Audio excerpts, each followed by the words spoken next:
বিসমিল্লাহির রহমানির রহিম।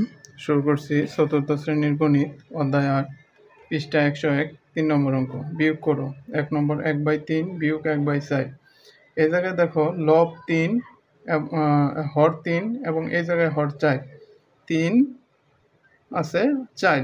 এই দেখো একটা এই 3 এবং 4 কে লসাগু, এই 3 কে শুধু 3 দ্বারা যায়, 3 এবং 4 এর মধ্যে কোনো সংখ্যা দ্বারা অন্য কোনো সংখ্যা দ্বারা ভাগ করা যায় না।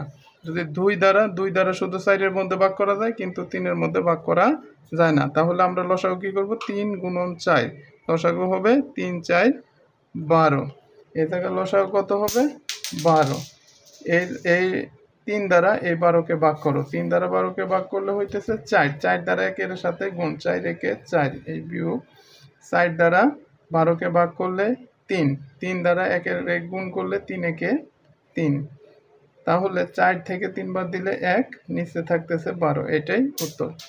এই জায়গায় একই অঙ্ক 6 এবং 5 এর লসাগু কত হবে? 6 এবং 5কে 6কে শুধু 6 দ্বারা, 5কে শুধু 5 দ্বারা, দুই সংখ্যার মধ্যে কোনো এক সংখ্যা দ্বারা ওই দুই সংখ্যাকে ভাগ করা যায় না। তাহলে আমাদের কি করতে হবে? লসাগু বের করতে দুই সংখ্যা গুণ করতে হবে।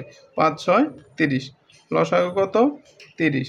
এই 6 দ্বারা এই 30কে ভাগ করলে কত হইতেছে? 5, 5 দ্বারা 5কে গুণ করলে 5 5 25, বিয়োগ এই 5 দ্বারা 30কে ভাগ, 5 6 30, 6 দ্বারা 2কে গুণ করলে 6 2 12 সমান 25 থেকে 12 বাদ দাও, 25 থেকে 12 বাদ দাও, থাকতেছে 3 আর 1 13, উপরে 13 নিচে 30।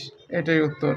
এই জায়গায় লসাগু কত হইতেছে? এই জায়গায় হর আছে 3, এই জায়গায় আছে হর 6, 3 এবং 6 এর লসাগু। এই জায়গায় দেখো এই 3 দ্বারা 3 1 3, 3 2 6, তাহলে লসাগু কত হইতেছে? 3 গুণন 1 গুণন 2 সমান 3 1 3, 3 2 6, লসাগু কত হইতেছে? 6। এই 3 দ্বারা 6কে ভাগ করলে কত হইতেছে? 2, 2 1 2, বিয়োগ 6 দ্বারা 6কে ভাগ করলে কত হইতেছে? 1, 1 দ্বারা 1কে গুণ করলে ওকে 1, 2 থেকে 1 বাদ দিলে 1, নিচে 6। এটাই উত্তর। এটি রাফ। ভিডিওটি ভালো লেগে থাকলে আমার চ্যানেলটি সাবস্ক্রাইব করে রাখবে। ধন্যবাদ।